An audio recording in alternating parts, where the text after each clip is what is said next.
this video, we are going to learn the line integral, surface integral, and volume integral. In 11th, 12th standard or in first year engineering, you might have studied this in mathematics, but in case of electromagnetics, all the electric fields and magnetic fields, they are represented in terms of vectors.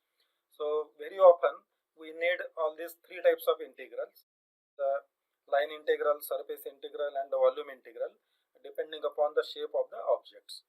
So that's why it is necessary to revise some concepts about these three types of integrals.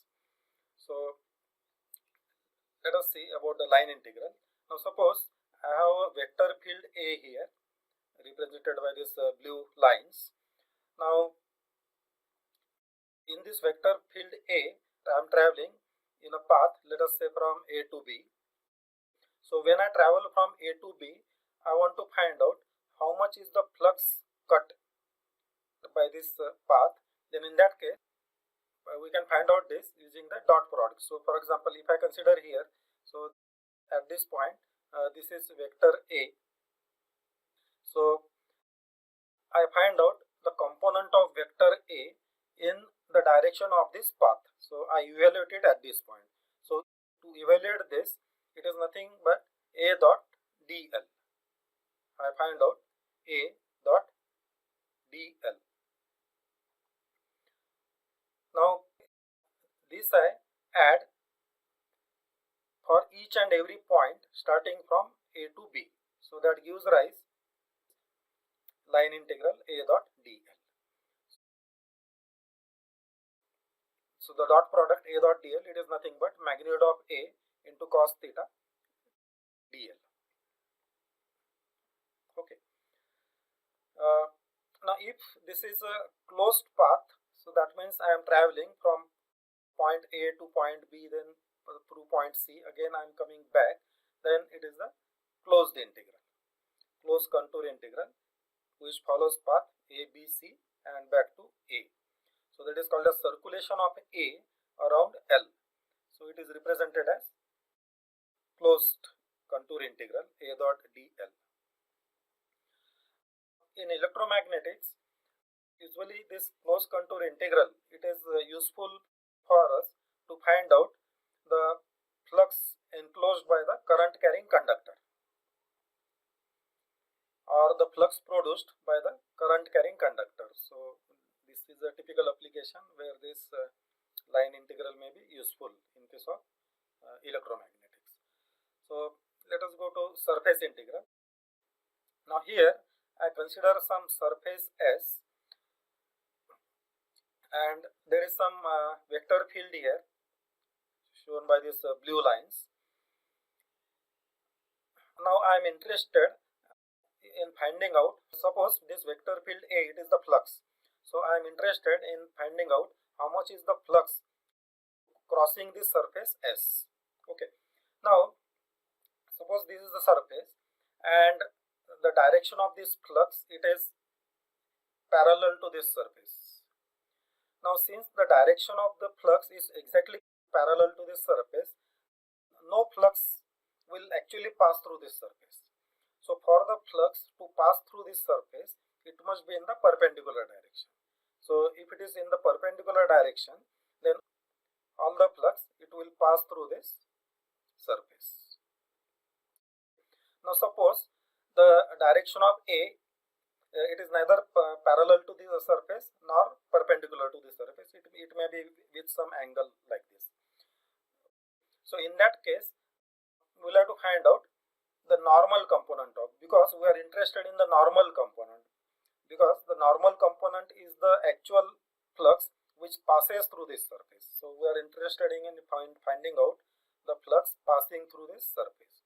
So if I consider a small area here, differential surface, so this is vector A, this is vector A here. So we find out the dot product of vector A with AN. So this means I am actually finding out the component of vector A in the normal direction AN, that I evaluate at this point. So like this, I evaluate this A dot AN and at each and every point on the surface. So that becomes the integral. So that becomes surface integral A dot dn ds. So this is nothing but magnitude of A cos theta ds, or this is now A and ds, it is nothing but this vector ds, because in the previous video we have seen the surface integral, it is a vector quantity, so it has some area and the direction is represented in the normal direction. So ds bar, it is nothing but an bar ds. So ds represents its magnitude and n is the direction. So both these equations are equivalent. This one and this one both are equivalent. So this is the surface integral and how it is useful in case of magnetic fields, electric field, magnetic fields. Now suppose this surface is the closed surface, that means it may be a volume. Then in that case we find out this surface integral over the closed surface. So this circle represents the closed surface, so that is A dot ds. Usually in electromagnetics, if I have a closed surface, that means suppose it is a spherical ball and inside the spherical ball there is some charge enclosed, there is some charge kept there, and I am interested in finding out how much the total charge enclosed or how much is the electric flux passing through that spherical surface. So in that case I will have to evaluate the closed surface integral. So this will be useful, A dot ds. Then next it is the volume integral. So I find out the volume integral of rho v over some volume v. So now in case of Cartesian coordinate system, the differential volume is given by dx dy dz. In case of cylindrical coordinate system, the differential volume is, that means dv is given as rho d phi dz, whereas this dv in case of spherical coordinates, it is r square sin theta dr d theta d phi. So this is the dv in Cartesian coordinate, cylindrical coordinates and spherical coordinates. So using this we can find out volume integral. So we can practice on some problems about this. We'll often need this type of integrals in our subject. Then next it is the vector differential operator. So it is also called as gradient operator or the del operator. So the del operator itself, it is not a vector, but when it operates on a scalar function, the resultant is a vector. When it operates on a scalar function, the resultant is the vector. Okay, so let us see what are different applications of this del operator or the gradient operator. This gradient operator in Cartesian coordinate system, it is given as del d dx ax, that means the x component, d dy ay, the y component, d dz az, that is the z component.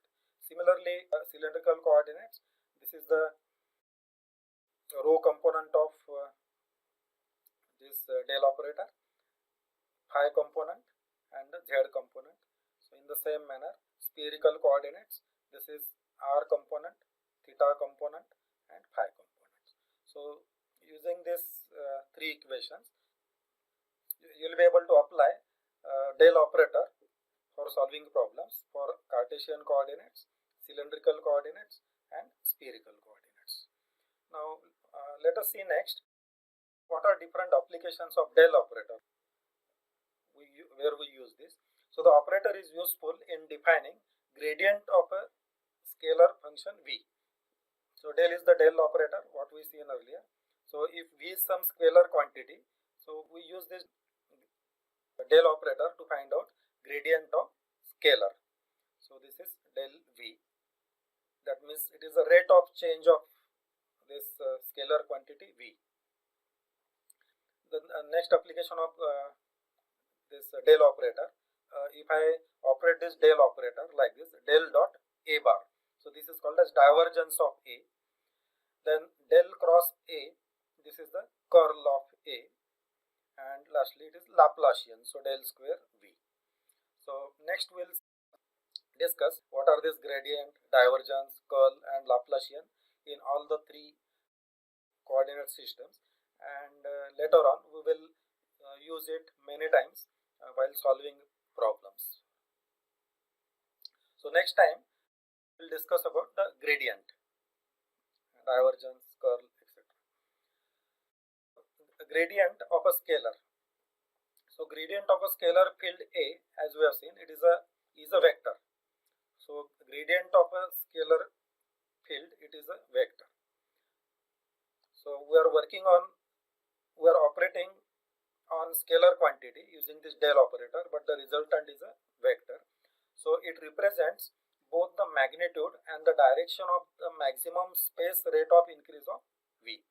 So basically this gradient operator is nothing but it is actually the rate of change, or in other words it is the slope in direction x, direction y, direction z, if you are talking about Cartesian coordinate system. So in case of Cartesian coordinate system, this is the del V that gives us gradient of the scalar quantity V. So it has three components: rate of change of V in x direction, rate of change of V in y direction, and rate of change of V in z direction. So that is in Cartesian coordinates. Similarly, in cylindrical coordinates, we will have the rate of change of V in rho direction, rate of change of V in phi direction, and rate of change of V in z direction. So in the same manner for cylindrical coordinates, rate of change of V, that is the scalar quantity, rate of change of scalar quantity V in r direction, rate of change of V in direction theta, and rate of change of V in direction phi. So the three components. So this is the gradient, finding out gradient using del operator. Okay, this is the same thing we already discussed. So if phi is a function of x, y, z, and which is a differentiable quantity, so in that case we find out gradient by applying the del operator. So del phi, that gives me rate of change of this function phi in x direction, rate of change of function phi in y direction, rate of change of function phi in z direction. So del phi is called as the gradient. It is a vector that represents both magnitude and the direction of the maximum space rate of increase of phi. So del phi, it gives us the direction along which the maximum rate of change of this function phi is taking place. So that is about the gradient operator. So this is for today. Next time we will discuss about the divergence. So one more application of gradient.